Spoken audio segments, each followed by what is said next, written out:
Perspective on Florida Gateway College Television is sponsored by Nutrien. Nutrien, feeding the future.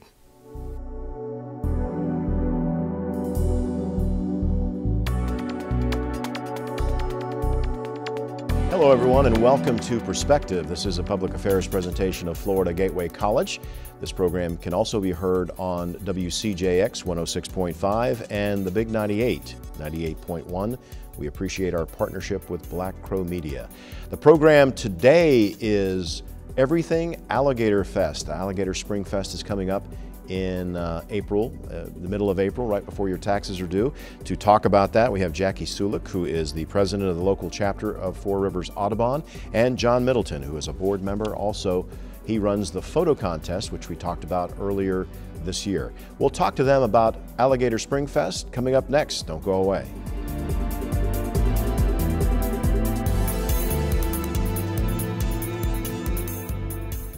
National forests are essential to life, majestic and grand. They clean our air, supply drinking water to millions of Americans, and provide homes to countless wildlife. They fuel our imaginations and inspire us to think big. Now, our national forests need us. Fires and natural disasters destroy millions of trees each year. That's why we're replanting our forests from coast to coast. Visit arborday.org. See how you can help.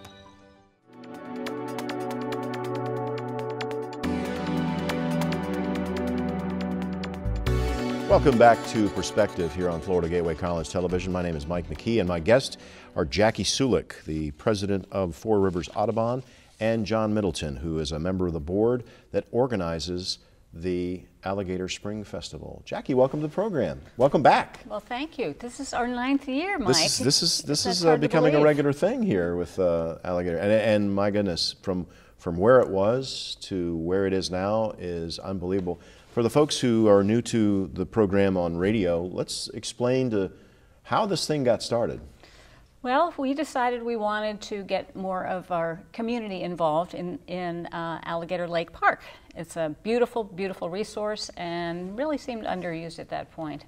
So we decided to start this festival, and it's to underscore Alligator Lake as the headwaters of the Ichetucknee and also a site on the Great Florida Birding Trail and a really important natural feature for our community in Columbia County. Well, let's talk, you mentioned that the headwaters of the Ichetucknee Springs is at Alligator Lake. A lot of people don't realize that. I know that Jim Stevenson, who was part of the original research that did, I guess they did some dye packs, and put it into some sinkholes, and they followed the dye pack water, and it meandered through Columbia City, and it went down through sinkholes, and this dye pack comes up, and here we are at the head springs of the Ichetucknee River, and was proven that this is what you dump in our natural resources, these lakes, affects a lot of things that if you don't see it, you don't think about it, but when you see it in something that is a natural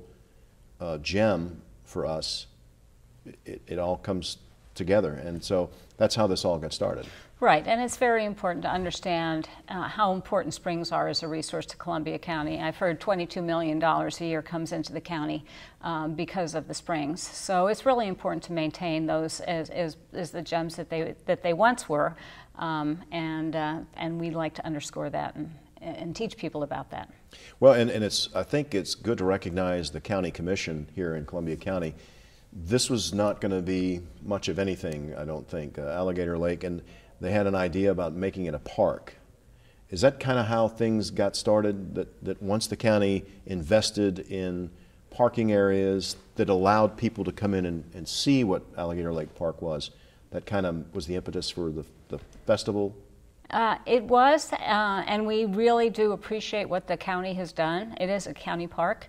Another thing I have to say for the county and the city of Lake City, they have built a treatment wetlands, and the treatment wetlands is taking a lot of the nutrients that were going in through the spring shed into Alligator Lake. And just a little off the side, when we first started talking to the county and the city and the Water Management District about doing that wetlands, we found 17 species of birds. At this most recent Christmas bird count, we found 94 species. species. So not only is it cleaning the Ichthecny, but it is also helping. It's another natural resource. Let's talk about the fact that this is a place for people who like to look at wildlife, who maybe are like to look at birds or are bird watchers. There is a huge group of people that look at the natural part of Florida for wildlife species. Talk about how that is going to be to the forefront at this festival. Well, the Great Florida Birding Trail is something that's designed for tourism, for people who come to visit. And as a site on the Great Florida Birding Trail, people are constantly being directed there.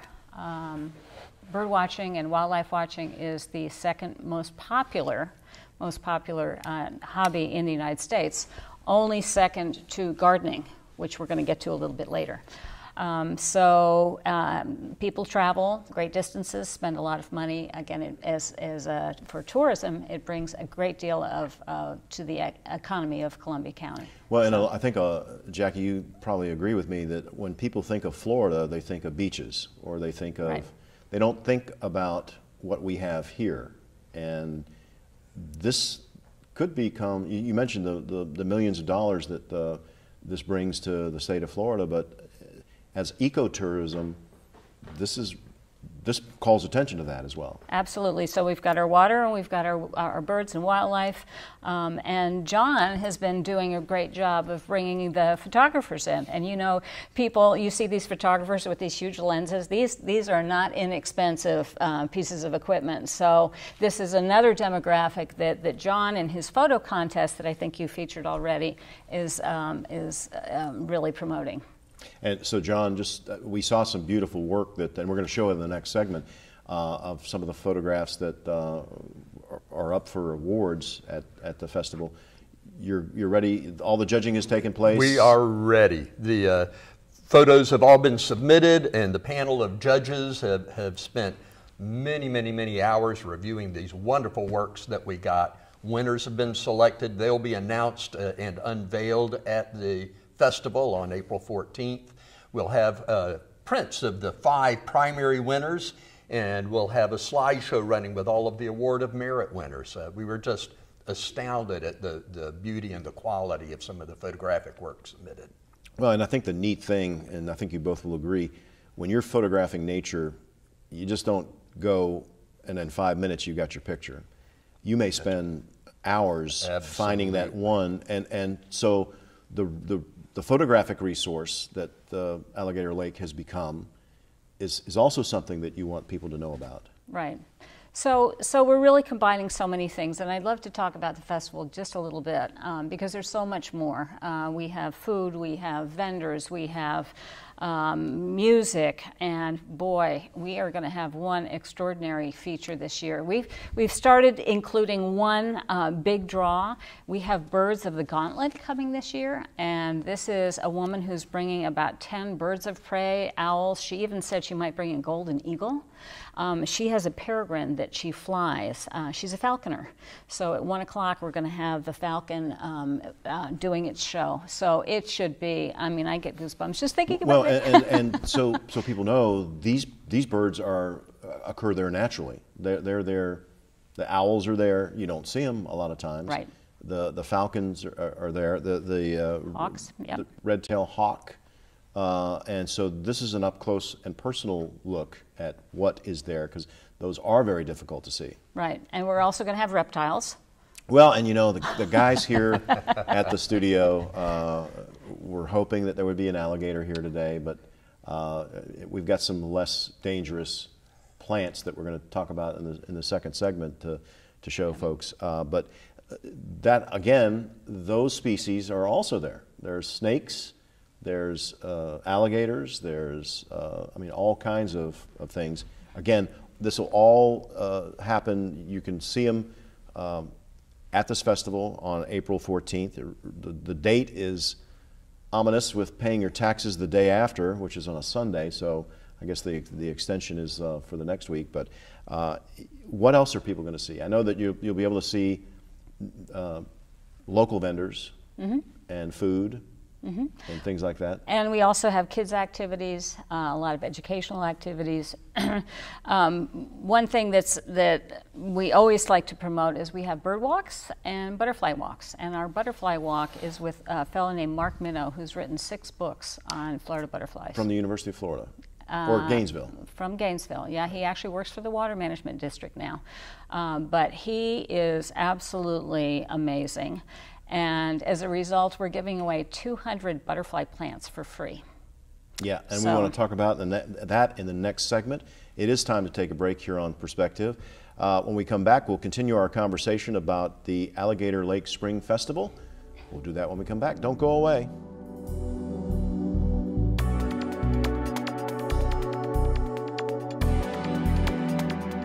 Hi, I'm Peter, and there's nothing I love more than sharing vegetables with my friends.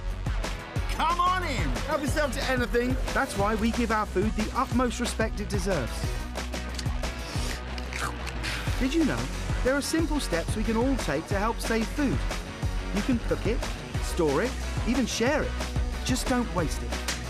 Because when it comes to food, better ate than never. To learn more, visit savethefood.com.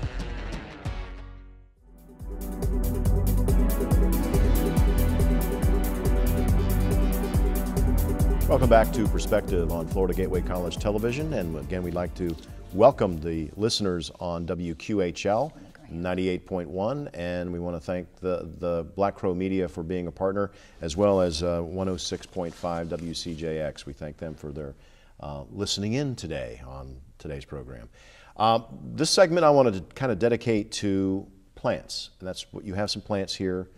John is got a honeysuckle, I believe. Coral honeysuckle. So let's talk a little bit about, first of all, that you're going to be giving away some of these plants, Jackie, at the festival, and the organization received a grant from the National Audubon? Right. You know, you talk about partnerships, and we have tremendous partnerships. And the National Audubon Society has a partnership with the Coleman and Susan Burke Native Plant Center. And they have given us a really nice grant to promote the use of native plants. So we're going to be giving away 200 small butterfly plants after our butterfly walk. And then we're going to give away some clusters. John, you want to talk about that, larger groups of plants? But yeah, well, no, before you go any further, with native plants. Now, yes. We're not talking about plants that you buy at Lowe's or Home Depot. Precisely, yes. One of the things you mentioned earlier about the waters and the interconnectedness of our surface waters here at Alligator Lake and Itchitucknee Springs, that interconnectedness is found throughout nature.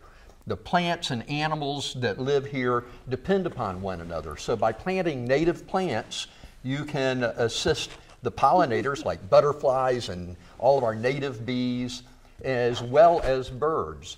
So things like this coral honeysuckle. Can we get a close-up of this? What's different about regular honeysuckle? I mean, this occurs everywhere. This is a native plant that lives in the woodlands of North Florida. It is available in nurseries for planting in your landscape. It happens to have a flush of bloom just when ruby-throated hummingbirds are beginning to migrate to and through our area. It's an important nectar plant for them. It also produces a berry, and those berries are eaten by birds. So now, regular honeysuckle is white, right?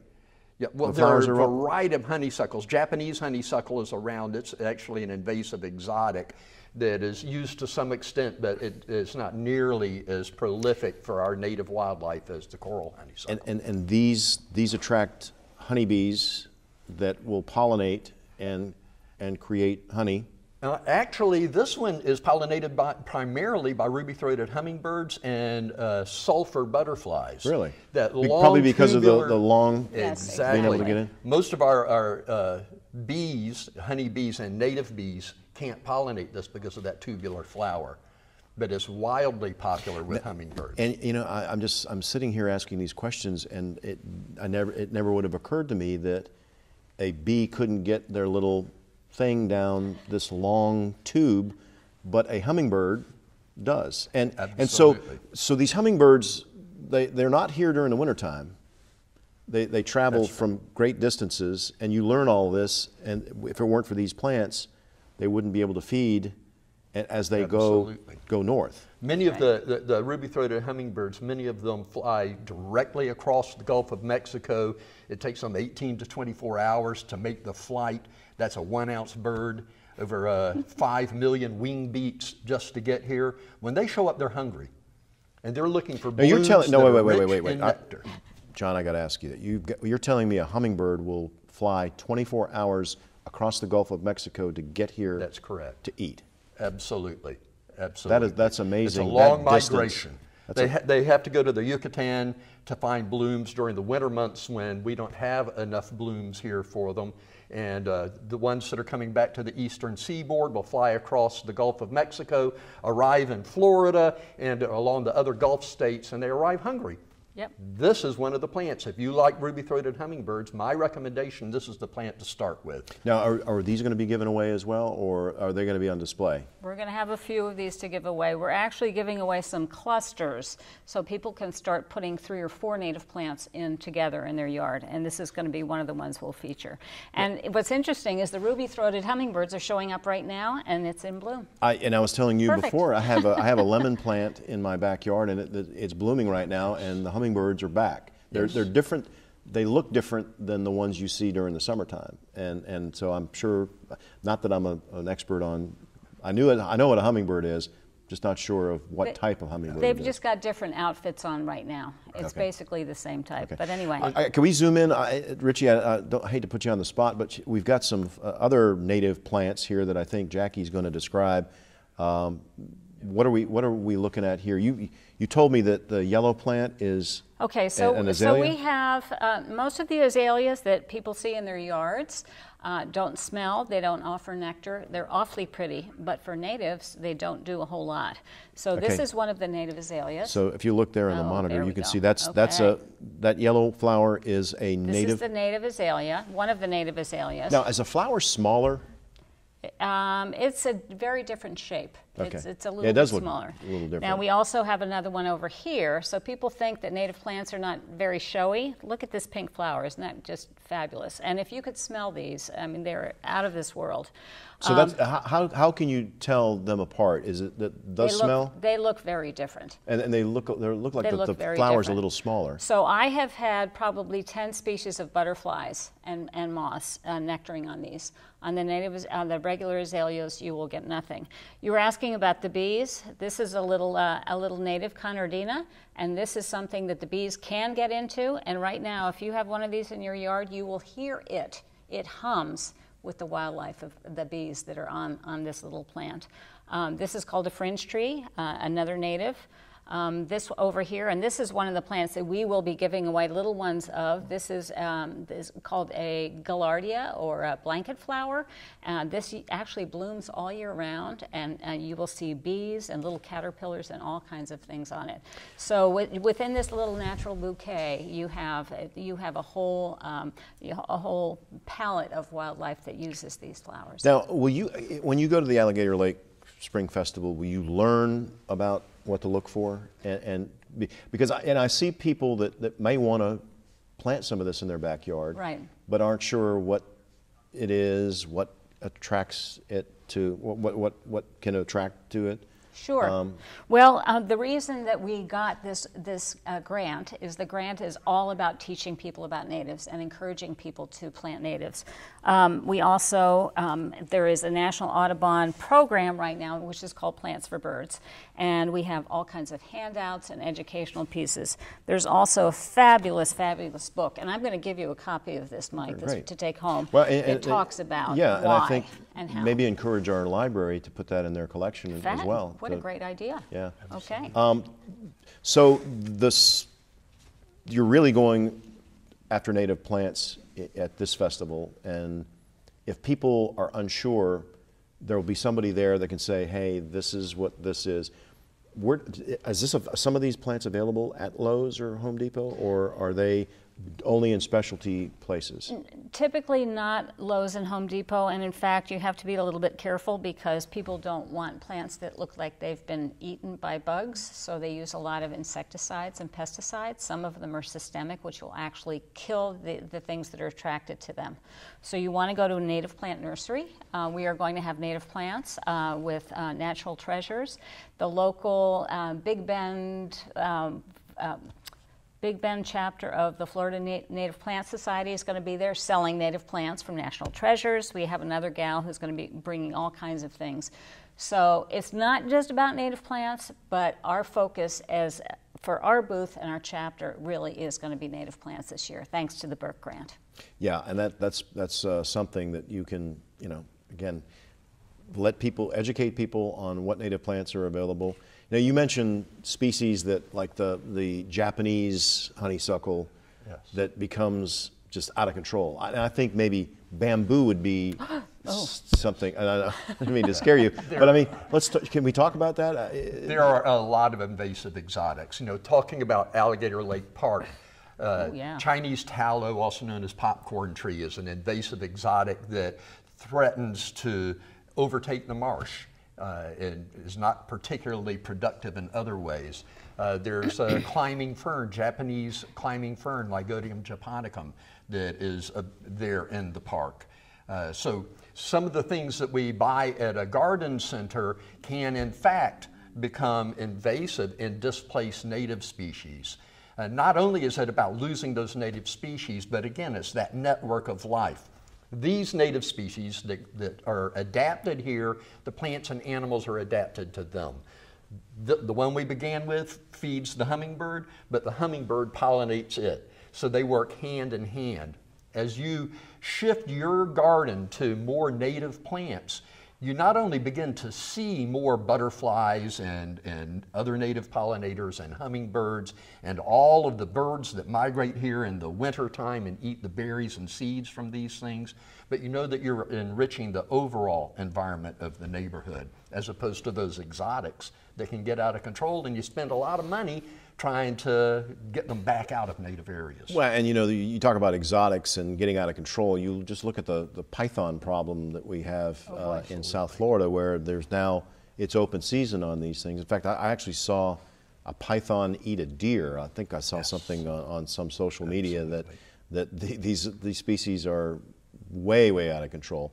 Likewise, and again, you can't guarantee that when you put these plants in your backyard, you're going to immediately see a lot of different birds or different butterflies, but there's a good chance that's going to happen. Yes. Right, and the other piece that people don't recognize is they want to put in things that are like berries and seeds, but it's the insect piece. Because just like us, when we're feeding our babies, we need to give them protein. So birds, as they're raising their young, need to have insects. And all those little caterpillars and those tiny little things that we see that we might consider pests are really food and the basis of the food chain.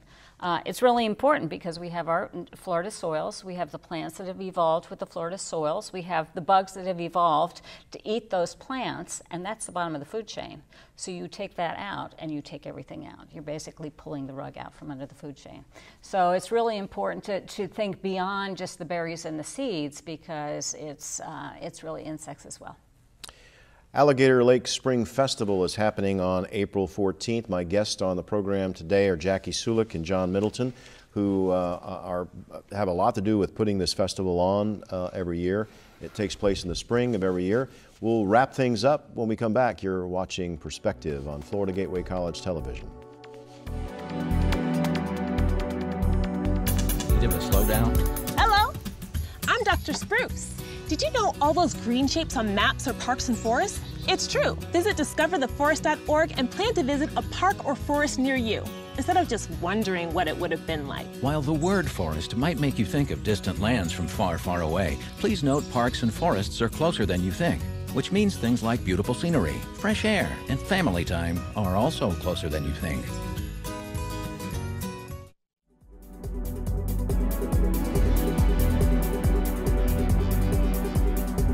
Welcome back to Perspective on Florida Gateway College Television. I'm Mike McKee.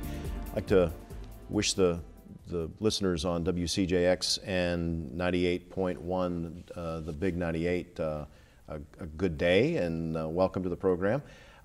We want to look at, and this is not really good for radio, but for television, this is good. Let's take a look at some pictures from the festival and some of the photographs that will be part of the photographic contest.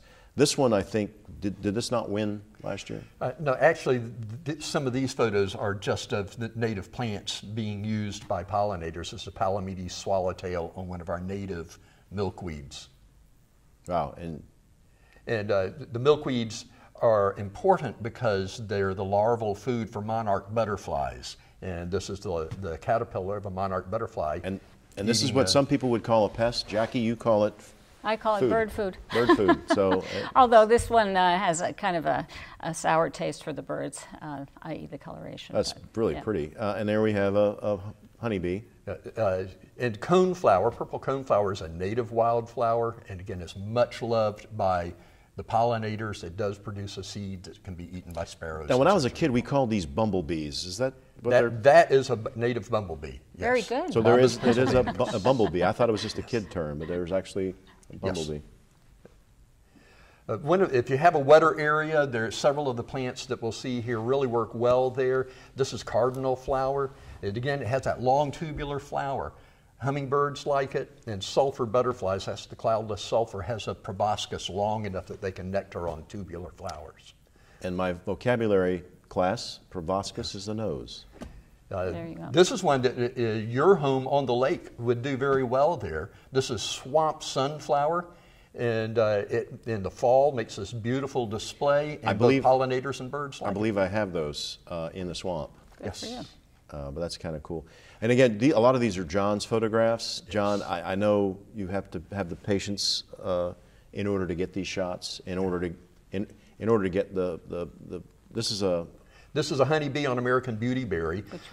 They're just beginning to bloom across our area now. The pollinators like it, and in the very next photo, we'll see that the same plant in the fall, as gray catbirds begin to arrive here in the fall, those berries, beautyberries, are ripening. Those what are they called? American beautyberry. Because I've seen those and I never knew what they were. They make a lovely landscape plant, a wonderful specimen plant. They're deciduous. The same plant will come back for years. Again, in your wet areas, Cephalanthus is one of the popular native plants. The seeds of this, buttonbush, yeah, forgive me. Buttonbush, the seeds are popular with wood ducks. So again, it's one that works spring and fall. If somebody wanted to bring a camera to the festival on the 14th, would they be able to see stuff like this and maybe take a picture or two? Highly recommend bringing a camera to the festival. Those interested in bird and flight photography, we'll help them learn the skills for that as the falcon flies, and there'll certainly be wildflowers blooming. All of the holly species are great for fall birds. The berries ripen in the fall, and everything from catbirds. Here's this plant, and not this individual, but this species, and this happens to be an immature male ruby-throated hummingbird nectaring on the plant. And again, people don't realize these photographs are awesome, and the patience and the eye that you have to have in order to get these pictures is unbelievable, John. If you look carefully at that last one, you'll notice the reason I included that is that around the bill of that hummingbird is pollen. Yeah. It's yellow with pollen. Really? That's how it pollinates. It moves from plant to plant. From flower to flower, and pollinates each one.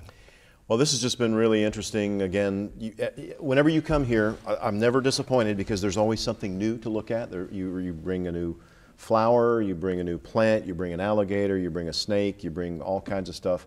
And again, I would encourage you, if you are new to the area, and we do have a lot of newcomers, go to Alligator Lake Spring Festival, look at the park. There's hiking trails, there's birding trails out there. Learn about native plants, learn that, and maybe you look at a snake and say, well, that's not poisonous, or that one is poisonous. Get an education on nature because we have to coexist. And again, I appreciate it. If you'd like more information about Alligator Lake Spring Festival, there's a number you can call. It's 386-466-2193. and I believe Valerie will answer the phone. And That's right. Again, thank you for being on the program. Thank you. Thank you folks for having us. watching, and thank you folks for listening on WCJX and WQHL. Until next time, I'm Mike McKee. So long.